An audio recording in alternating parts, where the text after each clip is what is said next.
Bom dia, pessoal. Bem-vindos ao nosso webinar. Eu sou a Fernanda, CEO da Concert Cloud, e hoje apresentamos o webinar Desmistifique o IoT e monitore seus devices com facilidade. Existem inúmeras facilidades e desafios ao adotar soluções de IoT. Nessa conversa, vamos conhecer os principais conceitos de internet das coisas, entender como as empresas podem gerar novos negócios e ter mais eficiência operacional. E é sobre essas questões que Ângelo Fares conversará nesse bate-papo. CEO e CTO da Concert, Ângelo Men é engenheiro eletrônico e de telecomunicações pela PUC Minas. Atua em diversos projetos disruptivos nas áreas de TI, notadamente nas áreas de sistema de tempo real para automação, aeroespacial e defesa. Responde pelas aplicações de novas tecnologias, projetos de desenvolvimento e fóruns de inovação na Concert. E é engajador de novos negócios na empresa, como as plataformas IoT Thinkable e Concert Cloud. Antes de começarmos, uma orientação sobre as perguntas. Basta acessar a aba de bate-papo, escrever a sua pergunta no espaço e no campo para, colocar enviar a pergunta e a equipe. Podem enviar perguntas durante toda a apresentação. E um bom webinar a todos. Com a palavra, Ângelo. Bom dia a todos, estão me ouvindo? Patrícia, me ouve? Sim, estamos ouvindo. Bom dia a todos, espero que todos estejam bem, de saúde física e mental nesses tempos difíceis de pandemia. Espero que estejam se cuidando e vamos contribuir um pouco com isso através desse bate-papo de hoje aqui. Bom, nós vamos começar com uma pergunta, né? E essa pergunta muita gente me faz, né? O que é IoT?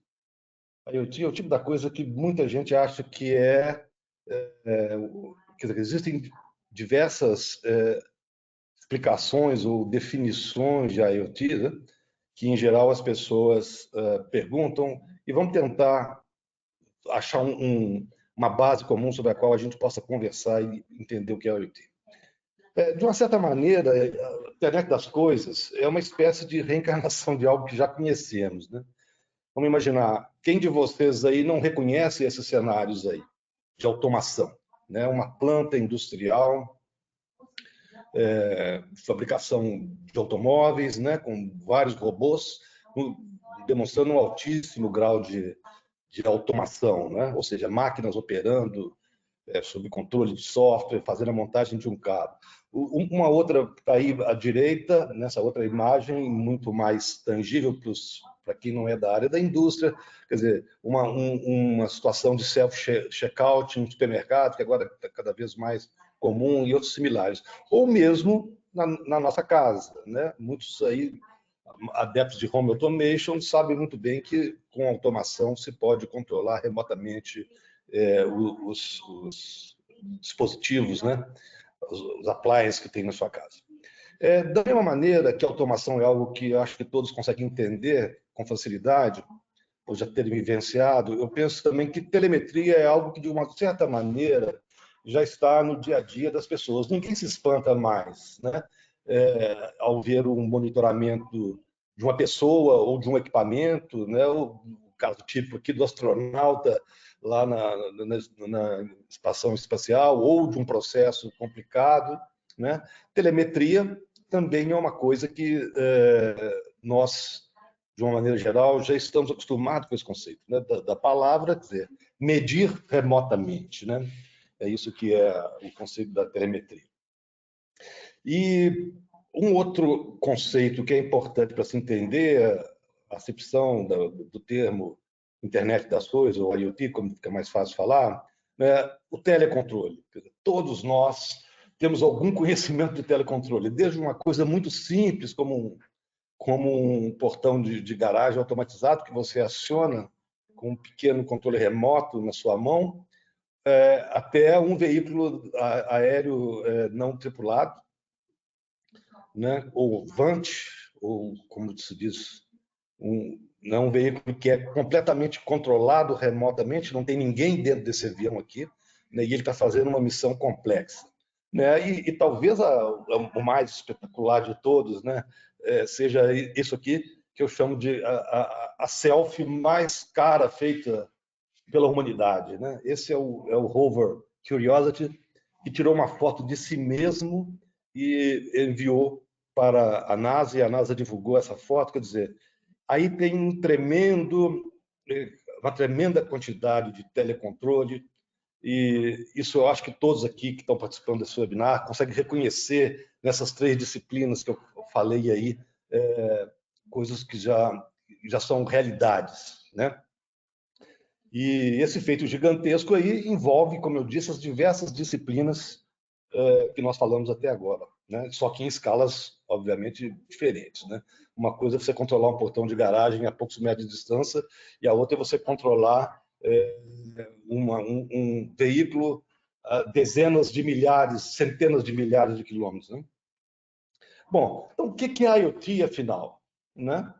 Eu poderia arriscar numa definição, de uma certa maneira, proprietária, que seria a aplicação de tecnologias robustas existentes há muitos anos, combinadas de uma forma particular e numa escala sem precedentes. Eu acho que aqui a questão da escala é importante para a gente entender o impacto que a IoT pode ter na vida das pessoas, na economia, de uma maneira geral, né?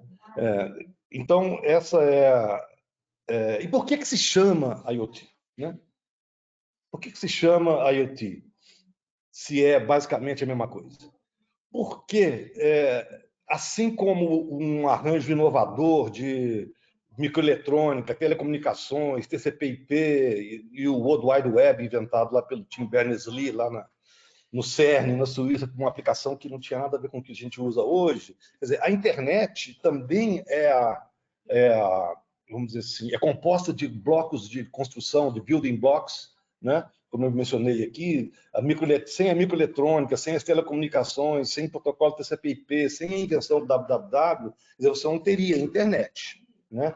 De uma maneira similar, quer dizer, um outro componente que gostaria de chamar a atenção para ele é a questão da conectividade. Hoje em dia, nós temos uma miríade de possibilidades de comunicação com e sem fio, né?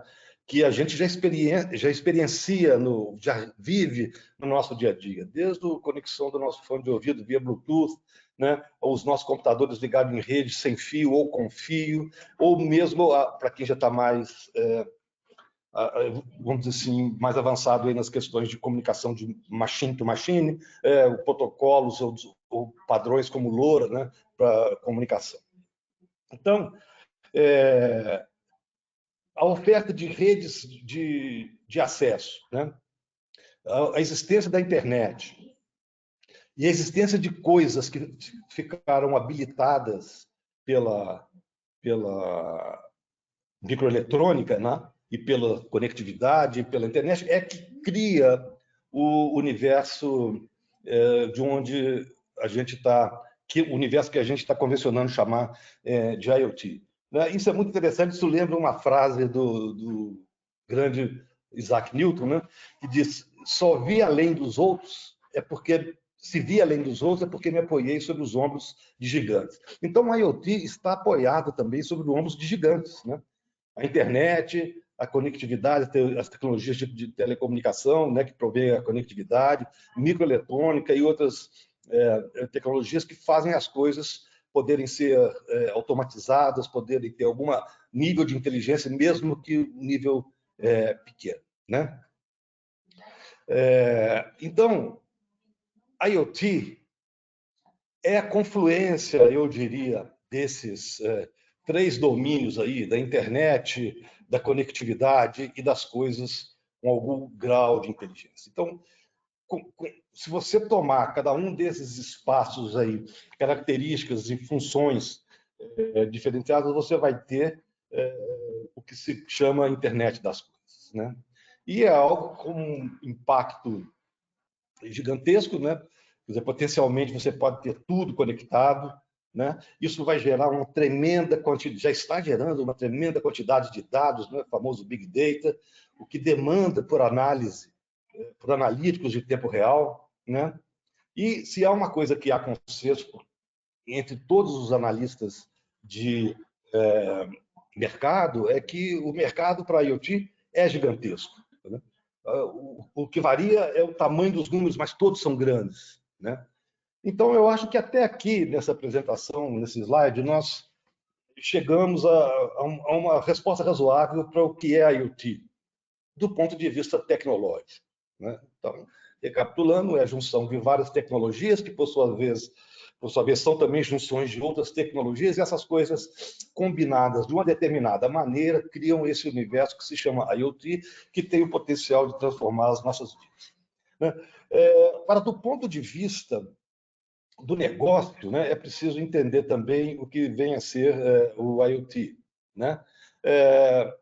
A cadeia de valor da internet das coisas passa por, obviamente, pelas coisas, né, como está bem colocado aqui, a comunicação e computação e armazenagem, processamento de dados. Quer dizer, esse vamos dizer assim, não só essa imagem aqui não só divide os segmentos de mercado que compõem a cadeia de valor da IoT, como também mostra, vamos dizer assim, como que se dividem as funcionalidades entre os elos dessa cadeia, né?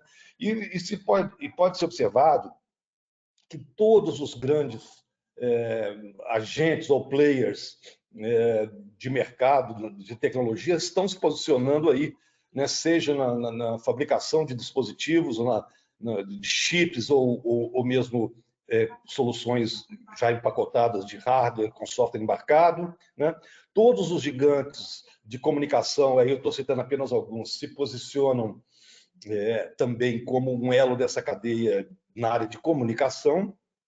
E, obviamente, como não poderia deixar de ser, todos os gigantes da área de cloud computing também se colocam aí no mercado oferecendo soluções para a internet das coisas, para a IoT. Então, a cadeia de valor movimenta todo esse tipo de gente, né? E tudo isso para fazer uma entrega, né, para um usuário final. E aqui eu estou falando mais, nesse contexto, eu vou abordar mais a IoT no contexto de IoT industrial ou comercial, ou seja, mais num contexto de business to business do que num contexto de business to consumer, né? Do customer direto, pessoa física. Uma coisa de pessoa jurídica para pessoa jurídica. Então, no final das contas, o que uma empresa que quer uma solução de IoT está buscando é uma aplicação específica que atenda às necessidades da sua empresa ou do seu problema, né? Vamos lá. Para que a gente tenha uma visão, então, melhor disso, é importante a gente ressaltar a importância da nuvem, né? Desse computing and storage hoje. Porque quando a gente está falando hoje de computação, processamento, armazenagem de informação, obviamente nós estamos falando de nuvem, né? Então, eu acho que já não faz o menor sentido hoje em dia falar em soluções de qualquer que seja, muito menos de IoT, baseadas em processamento local, né? Que no jargão do TI aí se fala assim, on-premise, né? Então, da mesma maneira, não faz nenhum sentido aplicações monolíticas, né? Ou mesmo com arquiteturas clássicas, né? Como cliente-servidor, que dominaram o cenário aí 2 ou 3 décadas atrás, né? As palavras de ordem agora são, entre outras, né? Integração de APIs, né? O que é uma API? Application Program Interface, ou seja, na nuvem hoje você encontra uma série de funcionalidades standard, que são funcionalidades necessárias para o funcionamento de uma aplicação, e estão disponíveis na forma de API. Você usa e paga conforme a sua necessidade, você não tem que desenvolver todos os componentes da sua aplicação, é como se fosse um gigantesco Lego, não é? Onde você usa blocos que foram construídos por terceiros, que são comercializados de maneiras distintas, mas que podem compor a sua aplicação, né?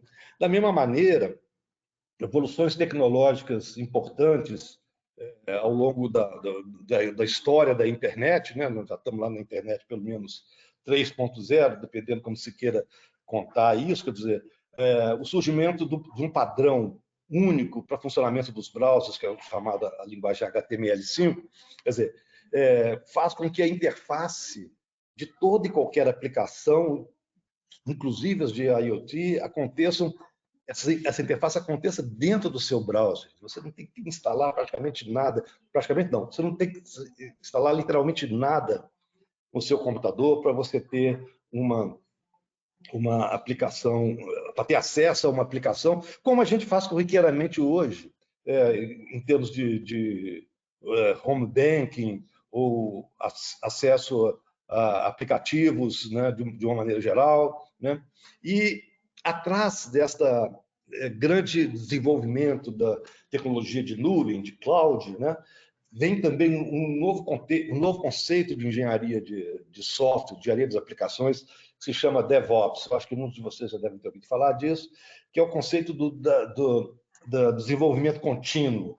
Ou seja, as aplicações, os produtos não param nunca, você praticamente não percebe a mudança de uma versão para outra, a não ser pelo aparecimento repentino de uma funcionalidade que não tinha.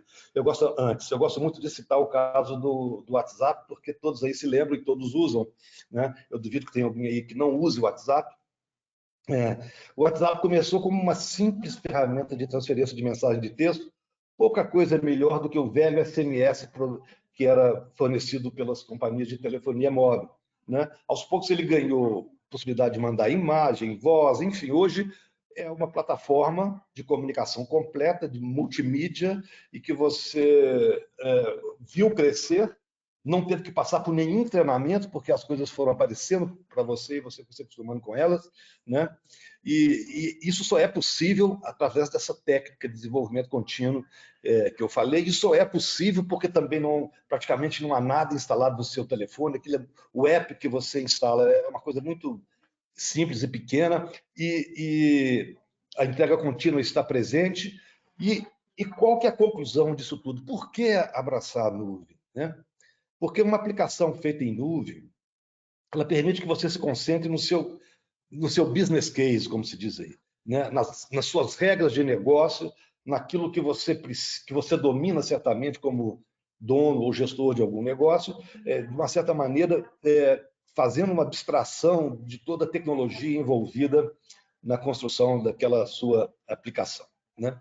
Mas, né, até agora, só falei de vantagens e coisas legais, interessantes, né, que vêm com a adoção de tecnologia, mas nisso tudo, né, existem mocinhos e bandidos, né? A eterna luta do bem contra o mal está presente também aí nesse universo, né? E há alguns mitos que a gente vê por aí. Como toda palavra que a gente chama de buzzword, essas coisas que estão circulando aí em alta velocidade entre as pessoas, né? Como se fosse um meme, né? IoT é uma dessas palavras. Todo mundo fala de IoT, todo fabricante fala de IoT, o que leva a concepções assim muito distintas, como eu disse no início, do que seja IoT e do que ela é capaz e quais são as dificuldades para se ter uma aplicação de IoT, né? Então, um dos mitos é que a IoT é uma coisa super simples. Qualquer menino de 12 anos e um Arduino consegue fazer um IoT. Ou um mito contrário, a IoT é muito complicado, muito difícil de conectar sensores, dispositivos inteligentes, extrair informação disso, é uma coisa muito complicada. Quer dizer, de uma maneira simplista, né, muito simplificada, ambas as afirmativas são verdadeiras. Entretanto, existe uma diferença muito grande, né, entre um experimento de feira de ciência e uma aplicação escalável e confiável aplicada num caso real, num ambiente de produção, né?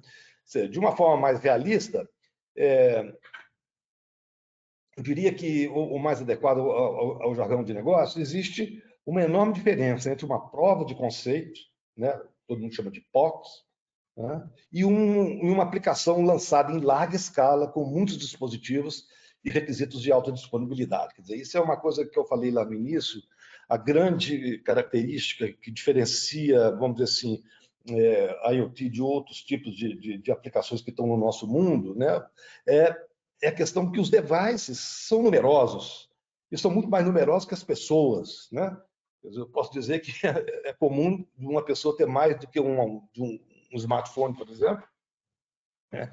E se você olhar em torno de uma casa, de uma pessoa, a quantidade de dispositivos que potencialmente já possuem microprocessador e numa próxima geração possa vir a ser inteligente, já começou com as Smart TVs, né? Smart TV, e outros podem ter também. Então, o que acontece é que o volume de dados e os tipos distintos de device vai criar uma miríade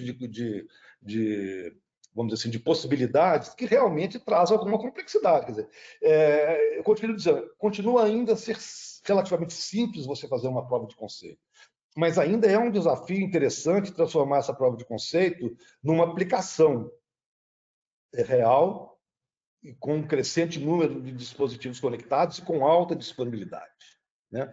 Existem dores reais de quem está se lançando nessa tarefa, e isso é importante a gente entender, porque o título dessa apresentação é Desmistificando, mas, na verdade, a gente não quer acabar com todos derrubar os mitos, a gente quer manter apenas os mitos na sua escala adequada para as pessoas entendam de uma maneira realística o que precisa ser feito, né, para que você tenha uma série de dispositivos conectados, gerando dados, você pegando esses dados, transformando em informação, essa informação em algo que você possa atuar, fechando uma realimentação do processo. Então, existem dores reais, como a escolha dos sensores e coisas que você quer conectar, a integração dessas coisas numa plataforma, né? A implantação em larga escala e baixo custo. Imagino que se você tiver cada vez que ligar imagina se você tivesse que cada vez que fosse ativar o seu smartphone,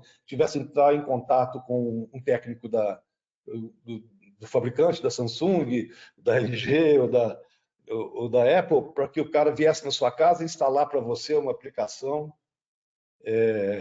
ou instalar para você o dispositivo. Quer dizer, isso é inconcebível na escala de IoT. Quer dizer, o que já é um desafio na área de serviços comumente ofertados aí na área de conectividade desde 20 anos atrás ou mais, quer dizer, internet, por exemplo, TV a cabo, esse tipo de coisa que requer uma pessoa ir na sua casa, isso já era um desafio muito grande para o negócio de penetração, aumento de penetração dos negócios de telecomunicação, de TV a cabo, esse tipo de entretenimento.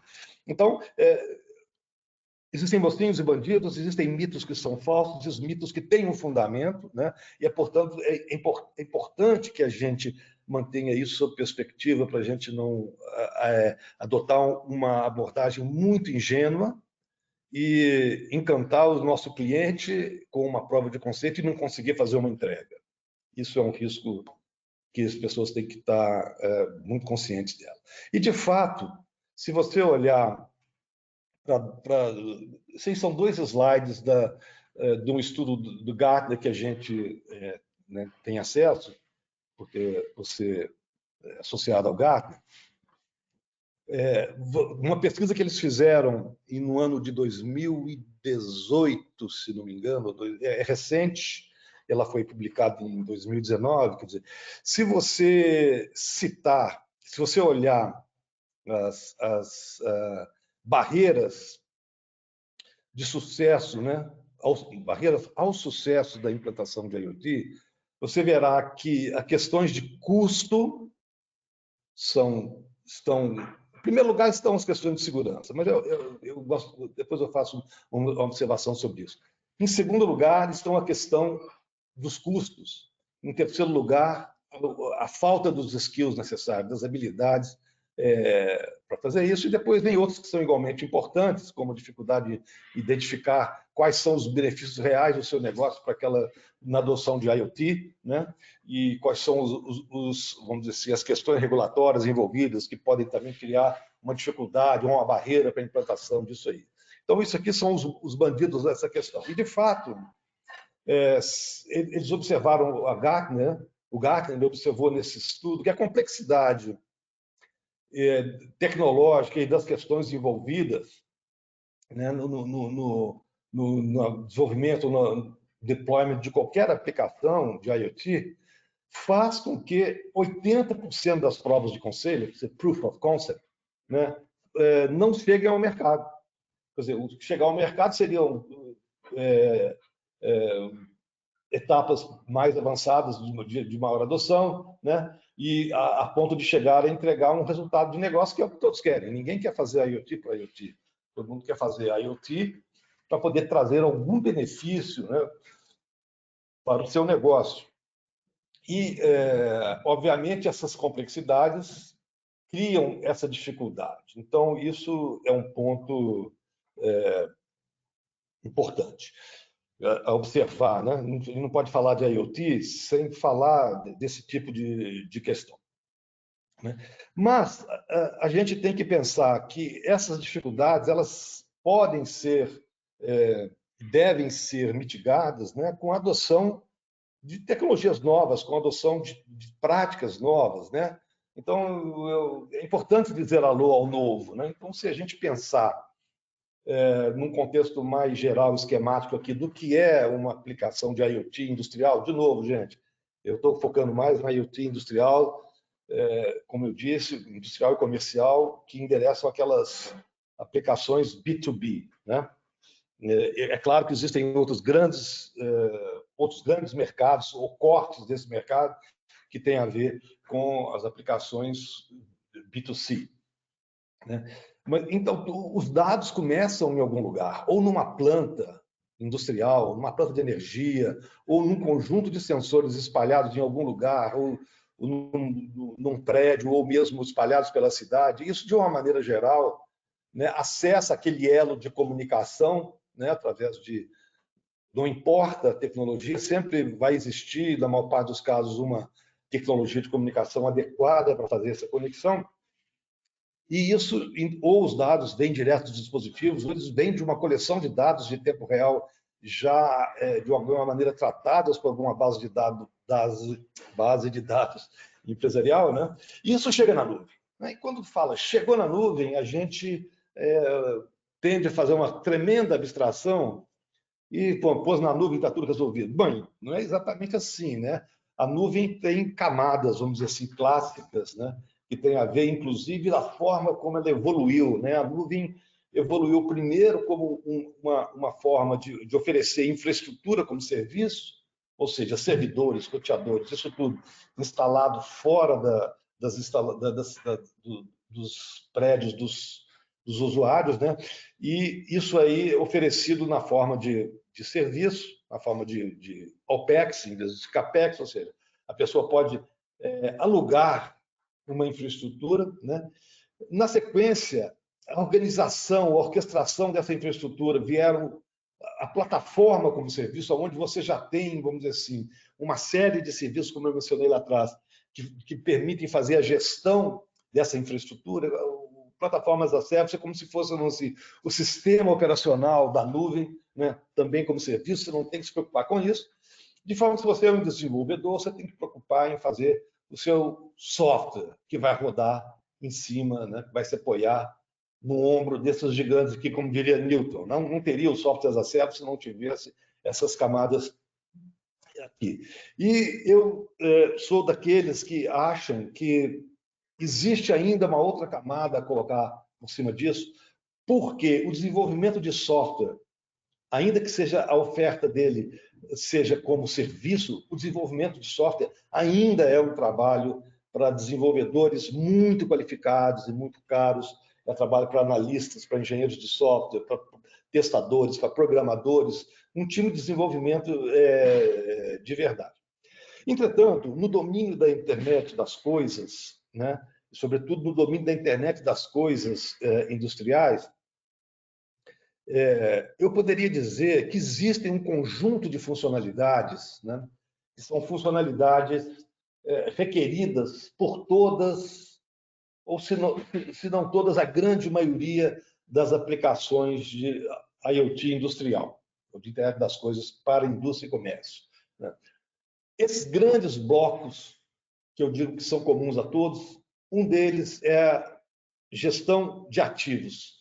A sigla aqui adotada em inglês é Enterprise Asset Management, ou seja, gestão de ativos corporativos. Todo mundo que tem uma planta e tem muitos ativos valiosos, ele quer fazer a gestão desses ativos E isso é objeto de uma aplicação de IoT.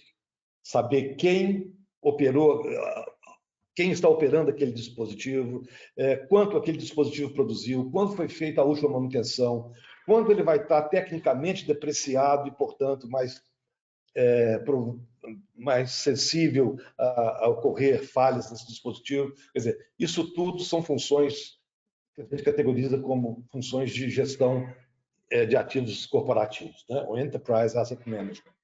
Outro conjunto de funções tem a ver com telemetria e telecontrole, que eu já me referi lá atrás, né? SCADA, quer dizer Supervisory Control and Data Acquisition, quer dizer, controle supervisório e aquisição de dados. Eu acho que até a sigla é meio investida, devia ser aquisição de dados e controle supervisório, porque primeiro você tem que ter os dados para depois você fazer o controle, mas enfim, é assim que esse tipo de funcionalidade é encontrada hoje no mercado, SCADA, né? A outra que eu tenho certeza que todo mundo já ouviu falar muito, e entrou muito em voga com essa questão de Big Data, de BI, né, Business Intelligence, são funções de análise, funções de analíticos, né? Você poder usar o tremendo conjunto de dados gerado por esses grandes building blocks aqui e gerar relatórios, e gerar informações que possam ser usadas para realimentar a eficiência daquele processo. No fundo, quem está implantando uma aplicação de IoT industrial está interessado em quê? Está interessado em aumentar a sua eficiência operacional, tirar o melhor que ele puder daquele ativo, estender a vida daquele ativo, melhorar o tempo de resposta daquele ativo, ou minimizar o tempo que aquele ativo está inoperante. Isso tudo, quem vai te dar as informações relevantes é a análise dos dados brutos produzidos por essas grandes funcionalidades. E, por fim, a quarta funcionalidade, que é praticamente comum a todas as aplicações, é que como os ativos IoT envolvem um grande número de ativos, né, e você tem que, infelizmente, você tem que mandar gente para visitar aqueles equipamentos de vez em quando, né? Aqueles equipamentos têm que passar por manutenção ou periódica, ou planejada, ou em qualquer critério que seja, aquilo vai demandar que alguém vá, visite aquele ativo, né? E com isso, ele vai ter que deslocar uma pessoa, e uma pessoa gasta um tempo para chegar lá, tem um custo, é preciso saber se aquela pessoa fez o que tinha que fazer, que peça ela trocou, né? Tudo isso é um conjunto de funcionalidades que a gente chama de gestão de operação, né? Gestão das operações. Bom, de uma maneira geral, não é? A gente acredita que essas funcionalidades elas devem estar expostas na camada de software as a service, e é isso que a gente faz, né? A gente faz com que muitos usuários de muitas aplicações possam compartilhar essas funcionalidades usando todas as facilidades de orquestração que a nuvem apresenta, né? E a gente vê que já está surgindo, assim como em outras áreas, começando a surgir uma outra camada, né? Que seria a camada de App as a Service. Quer dizer, ou seja, essas funcionalidades pensadas nas suas granularidades específicas para atender um requisito específico de uma determinada aplicação, de um determinado cliente, se configura como uma app. Uma aplicação que é para aquele cara. Então, de uma maneira, vamos dizer assim, pictórica, né? Eu diria que essa é a anatomia de uma aplicação de IoT industrial hoje em dia, que é o segmento onde a Concept Cloud, né, atua. Quer dizer, nós queremos oferecer aplicações de IoT industrial como serviço altamente customizadas para as necessidades do cliente, com todas as features que ele quer, extraídas dessas funcionalidades padrão, que já são padrão de mercado, né? E fazer uma oferta que o cliente tenha a sua aplicação, vamos dizer assim, completa, fim a fim, né? End-to-end, com a sua cara, com a sua identidade visual, com a sua cara do ponto de vista de funcionalidades requeridas, e tudo isso, né, naturalmente, com segurança de dados, né, e segurança do sistema computacional para não causar nenhuma disrupção, quer dizer, tudo com alta disponibilidade, né? Então, o novo é isso. O novo é usar a nuvem quer dizer, o novo no conceito, do contexto de IoT industrial, é usar a nuvem para fazer a entrega dessas aplicações de uma maneira rápida, ágil, é outra coisa que vocês ouviram e têm ouvido falar muito, né? É importante que a entrega disso seja contínua, que você rapidamente chega na versão mínima viável para essa aplicação, de forma que o usuário possa ter um dashboard ou qualquer outra funcionalidade construída a seu gosto e a sua necessidade, né, customizada, sem os custos de uma customização feita no nível de programação. Então, essa que é a ideia. Né? Então, isso que vocês estão vendo são aplicações reais que a gente entrega na Thingable, né? E que, como eu disse, procurando adotar todos os conceitos. Isso aí é vamos dizer assim, um diagrama esquemático, vamos dizer assim, muito simplificado de uma aplicação típica, né? Onde você tem o mundo real gerando dados. No caso aqui, estou falando de geradores de energia, podia ser qualquer coisa aqui, qualquer máquina que gera dados, né? Medidores de qualquer coisa aqui nesse slide, então medidores de energia, que está dentro de um contexto dessa aplicação aqui. E esses caras já existiam antes de a IoT existir, como eu já disse. No domínio da automação, já se falava com esses caras, já tinha isso aqui. A diferença é que era um programa, um software local, instalado localmente, né, no máximo concentrado em alguns centros de operação da empresa, mas esses dados trafegavam usando protocolos padrão de indústria, de alguma maneira. Eu acho que muitos já ouviram falar de Modbus, por exemplo, que é um protocolo padrão de indústria, ou de CAN, né, que é outro protocolo padrão de indústria. E quando a gente faz uma aplicação ou pensa numa aplicação de IoT na nuvem, começa a entrar um novo agente no meio disso, que é um processador de borda. O processador de borda é vamos dizer assim, empoderamento do hardware local para que ele possa fazer funções avançadas, né, como conversão de protocolos de indústria que tem uma diversidade grande em protocolos padronizados, né, como, por exemplo, o MQTT, né, Message Queuing Transfer Protocol, que é, vamos dizer assim, o protocolo mais famoso da internet das coisas, né, que possa concentrar esses dados, que você possa fazer uma escolha inteligente do que sobe para a nuvem e o que fica local, e com que frequência isso sobe para a nuvem, de forma que você possa se adequar às restrições operacionais do meio de comunicação que você está usando. Quer dizer, todo aquele elo de comunicação que eu me referi no início dessa apresentação, todos eles têm restrições, se não de velocidade, de volume de dados, de custo. Quer dizer, não existe aquela meio de comunicação ideal, onde a banda é larguíssima, a franquia de dados é infinita e o custo tende a zero. Quer dizer, isso não existe. Então, de alguma maneira, você tem que usar um processador de borda, na grande maioria dos casos, quando você tem um volume muito grande de dados, fazer um pré-processamento aqui e mandar para a nuvem aquilo que é relevante, que é absolutamente necessário, de forma que os dados possam ser enviados, vamos dizer, numa maneira ordenada e com base na necessidade e não numa maneira bruta, né? Quando eu diga alô ao novo e abraça a nuvem e diga alô ao novo, eu acho que a gente tem que tentar, vamos dizer, conciliar o legado, nesse caso aqui as coisas que já existem, né, com o novo, né, e sempre que possível, né, nesse caminho, nessa transição que nós estamos, né, evitar protocolos proprietários. O que eu quero dizer com isso?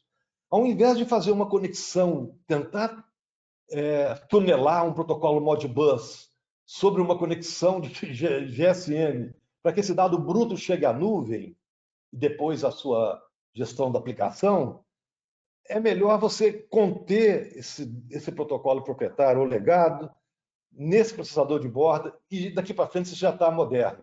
Porque quando você for adicionando dispositivos mais modernos aqui, eles certamente já serão compatíveis com esse protocolo e muitos deles vão incorporar inteligência própria que, em alguns casos, esse processamento na borda tende a desaparecer, né? Eu acho que é uma prática que não é novidade que eu vou falar, mas ela deve ser observada por todo mundo, é que a gente tem que buscar inspiração em outras indústrias.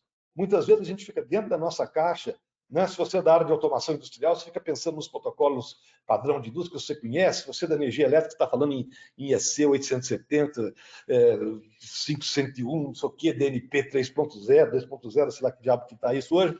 Mas você fica assim, não, saia dessa caixinha e vai ver o que outras indústrias mais novas, que começaram depois, não fizeram porque não tem que pagar o peso do legado, né? Então, busque inspiração em outras indústrias, né? E procure plataformas IoT que permitam que você se concentre no conhecimento do seu negócio, ao invés da tecnologia. Se a tecnologia é um negócio tão complicado, que vai te fazer gastar muito tempo pensando em como resolver o problema tecnológico, você certamente não vai pensar no seu problema de negócio. Que dado eu quero ter? Com que frequência eu preciso desse dado? Que analítica eu quero fazer com esse dado? Quer dizer, esse é que é a vantagem de você abraçar o novo. Você tem ferramentas que te permitem abstrair de toda a complexidade até o dado chegar aqui, e aqui você processa esse dado, onde a estrela é você, o dono de uma área de negócio, responsável por uma área de negócio, e não o cara da TI, que é o cara que supostamente teria que resolver todos os problemas de tecnologia. Esse tipo de aplicação, né, de arquitetura na nuvem, ela tem também um outro, vamos dizer assim, característica interessante, é aquela, eu diria que ela é o teor, a arquitetura em nuvem, né? O paradigma de computação em nuvem é o terror dos vamos dizer assim, dos CIOs, né? Dos chefes das áreas de TI das empresas, porque ela empodera sobremaneira as áreas de negócio da empresa. Porque o cara da área de negócio da empresa tem uma ideia como essa, eu quero fazer um dashboard assim, ele consegue fazer isso usando as ferramentas adequadas, sem nenhuma intervenção do cara da TI. Basta o cara de campo que conheça, o cara de manutenção que conheça os equipamentos dele, algum integrador que ajude a fazer colocar esse Lego junto, ele mesmo pode fazer, e a única coisa que o cara de TI tem que prover é acesso à internet, coisa que ele já tem que fazer mesmo, porque nenhuma empresa hoje em dia vive sem estar conectado na internet, nem que seja para os seus colaboradores acessarem a web para poder fazer as operações corriqueiras da operação de qualquer empresa hoje em dia, né? Então, esse é o novo e é por aí que a gente tem que ir. Agora, existe um outro problema que eu já me referi, não é um problema, é uma característica que a gente tem que pensar de uma maneira muito criteriosa na hora de fazer uma aplicação de internet das coisas, que eu quero simbolizar com essa imagem aqui, né? Gosto muito de dizer que isso aqui é uma foto real de dois personagens reais que existiram na Inglaterra no final do século XIX. Ou seja, anões e gigantes nascem pequenos. Quando esses dois caras aí nasceram, os dois tinham o mesmo tamanho, né? Certamente tinha alguma coisa no DNA do grandão que permitiu que ele crescesse, né? Da mesma maneira, a sua arquitetura de desenvolvimento da sua aplicação, o jeito que você faz, determina a sua escalabilidade. Então, muitas vezes, se você faz com uma arquitetura, você faz uma prova de conceito para um número limitado de pontos ou para um número de funções, né, de funcionalidades, de certa maneira, limitado, você encanta o seu cliente com isso, com a sua prova de conceito, mas depois você vai ter problemas lá na frente, porque a sua arquitetura limita o crescimento. Funcionou muito bem com 100 dispositivos conectados, com 100 coisas conectadas. Mas a hora que eu liguei 1000 ficou lento, a hora que eu liguei 1000 parou de funcionar, a hora que eu liguei 1000 o custo se tornou proibitivo. Quer dizer, esse tipo de coisa só pode ser resolvido quando você pensa na escalabilidade da aplicação, né? E usa uma arquitetura que permita a escalabilidade, né? E uma arquitetura de nuvem, inerentemente, permite a escalabilidade, a menos que você esteja usando assim, conceitos muito antigos, como colocation, por exemplo, onde você vai lá num provedor de nuvem e aluga uma máquina que você vai ter que gerenciá-la toda. Se você está falando na camada de SaaS, todos os serviços são escaláveis, e eles são escaláveis dinamicamente, você paga pelo uso daquele serviço. Então, se em determinado momento do dia tem um pico, você precisa de mais processamento, aquilo vai expandir como se fosse uma sanfona. Você paga mais naquele pico e depois volta, né? Então, a arquitetura de nuvem é muito própria para isso, né? E ela permite, se você mantém em mente essa questão de que os anões gigantes nascem pequenos, né? Permite que você comece com um MVP, né? Com um produto minimamente viável, né? E que tem aquelas funcionalidades básicas, né? Que a gente costuma dizer os frutos mais baixos na árvore, que você possa colher com mais facilidade, né? E onde o seu cliente consiga já de imediato perceber o valor que aquela aplicação está entregando, porque aquele valor é que vai financiar o crescimento daquela aplicação. Então, você começa com uma aplicação mínima, porém funcional e que tem relevância para o processo que você está controlando, que tem relevância para o processo de negócio que o seu cliente está cuidando, né? E implemente um ciclo que eu gosto de chamar, né, de from POC to profit, ou seja, a partir de uma ideia, você rapidamente faz uma prova de conceito e depois você escala aquela prova de conceito para a produção. Não é que aqui na prova de conceito você usou um conjunto de tecnologias e aqui na produção você fez outro, você simplesmente refez. Não. Você simplesmente implanta aquelas funcionalidades mínimas, aprova isso, valida isso funcionalmente como negócio para o seu cliente, põe em produção.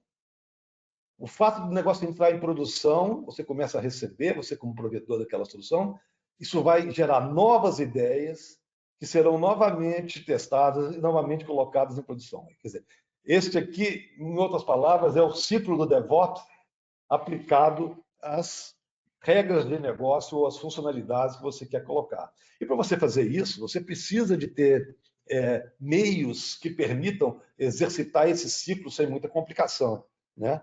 E nós fazemos isso da nossa maneira, né?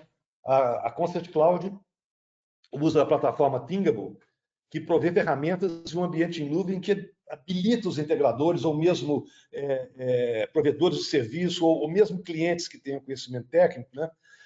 A desenvolver e operar aplicações de IoT industrial em questão de horas e não de meses. Então, a partir de uma ideia do que eu quero monitorar ou controlar no mundo da internet das coisas, eu usando as ferramentas que a Concert Cloud disponibiliza, você consegue criar as suas aplicações, né, rapidamente, porque a gente usa um ambiente de desenvolvimento e produção de aplicações e conexão de dispositivos que é dinâmico, quer dizer, as funcionalidades você usa as funcionalidades, as ferramentas que tem, isso aqui é um snapshot de um determinado momento, de um determinado ambiente, e você vai criando quantas aplicações você quiser para os seus clientes dentro daquele conceito que eu falei.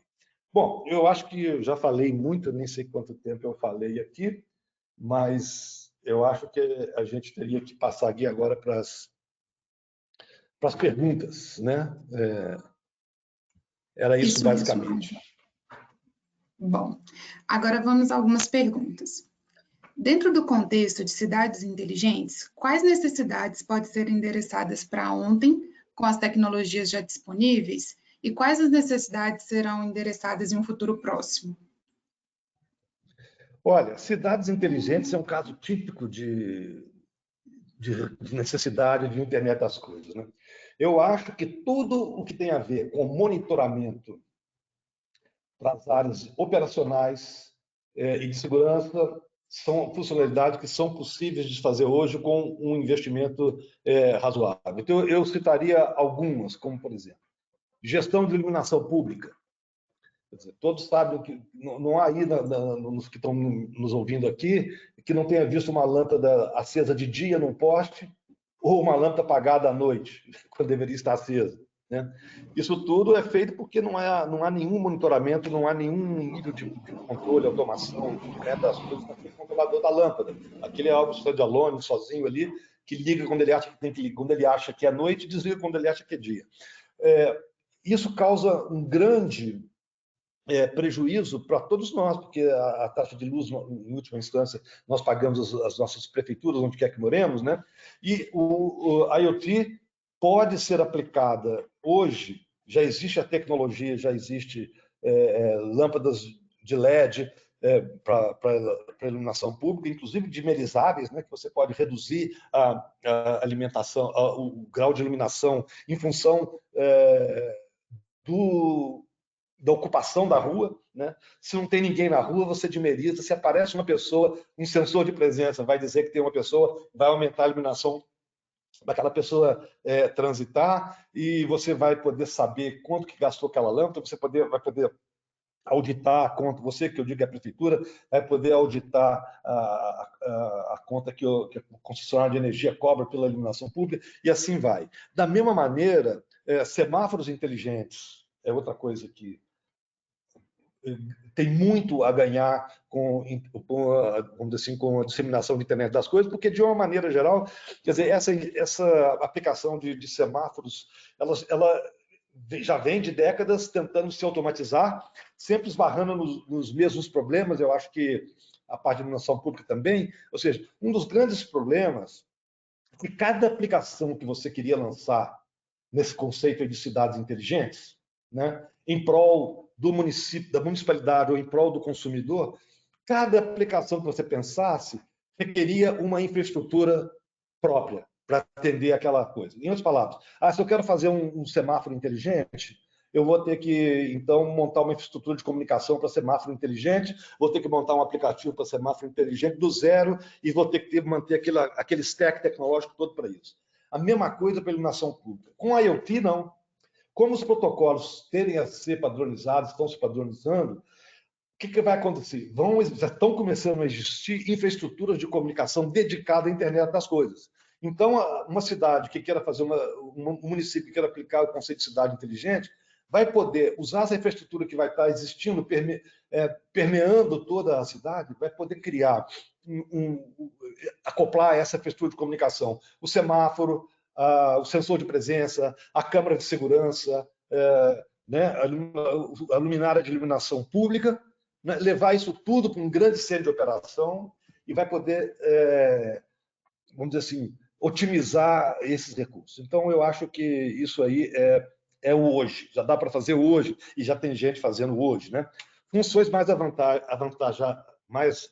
avançadas na área de cidades inteligentes, eu poderia dizer processamento inteligente de imagem, né, no sentido de identificar automaticamente com o processamento no processador de borda ou mesmo na nuvem, parte na nuvem, parte no processador de borda, que permite identificar situações de risco para as pessoas, como, por exemplo, uma pessoa suspeita, uma carga ou um pacote suspeito abandonado numa determinada posição que não deveria estar ali, né? Se você, é o que está se chamando hoje de analítico de imagem, né?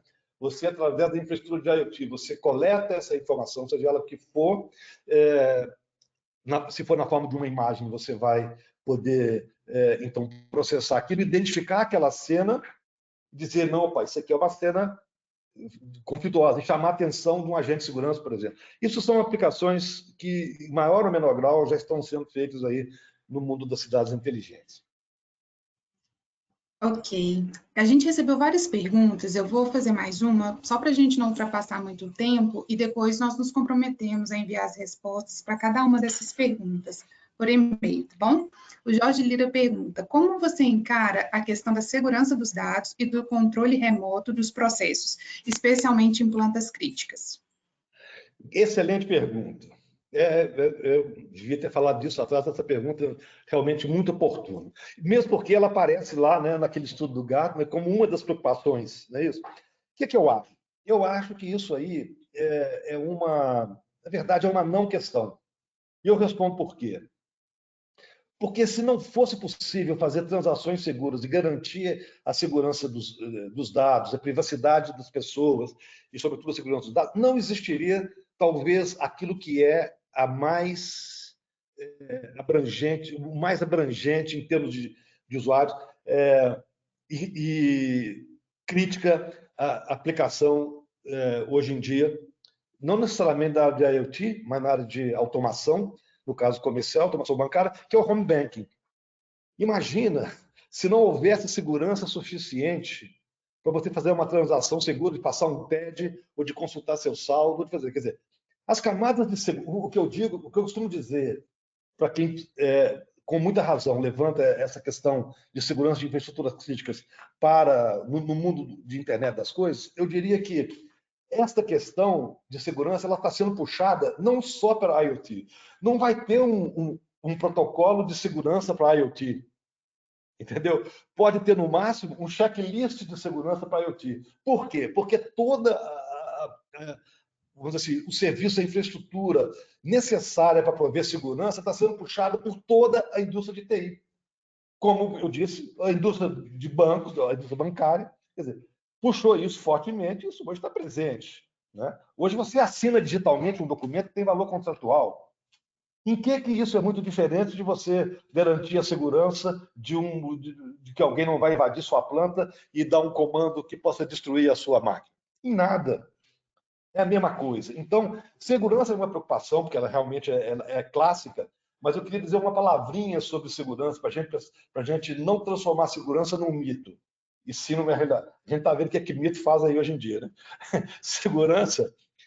A segurança, ela aparece ali muito nesse momento de transição, porque aqueles que estão ainda no poder da infraestrutura de tecnologia dentro das empresas usam esse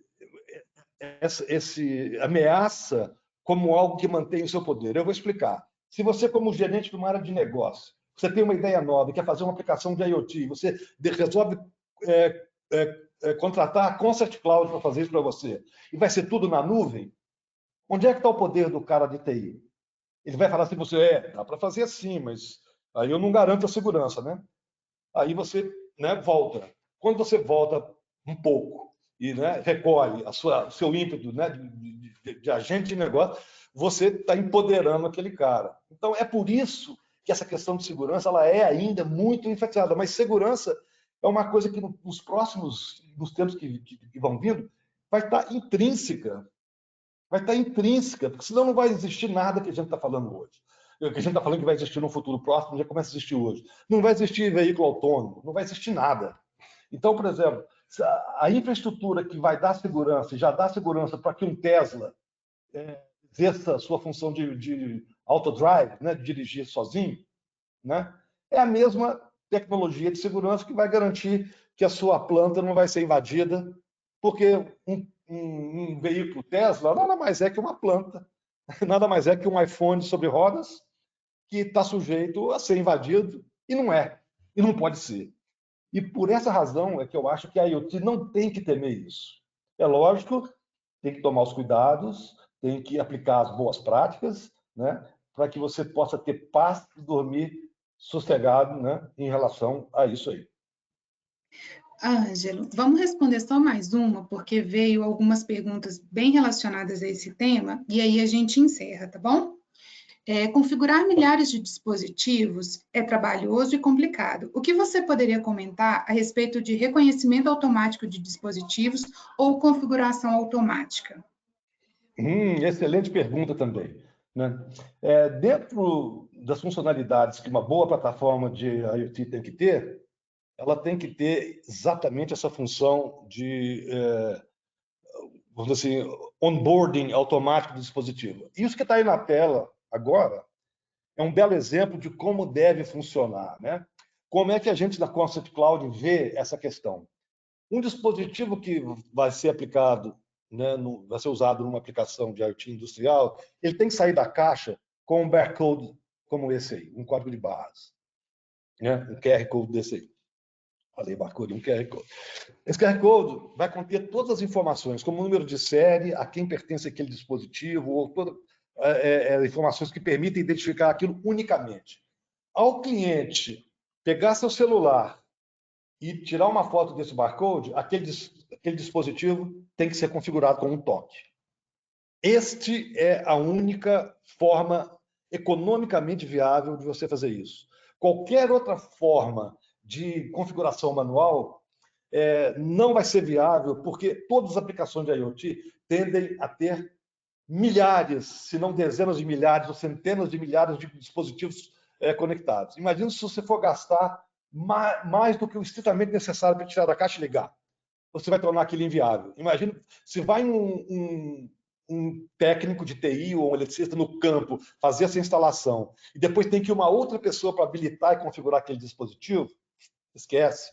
Isso não vai escalar nunca. Então, a automação do processo de embarcamento, né, de onboarding, que eu digo, dos dispositivos, tem que ser automático e não tem nada que impeça que isso seja assim hoje em dia. Aliás, na plataforma da Concept Cloud já é assim.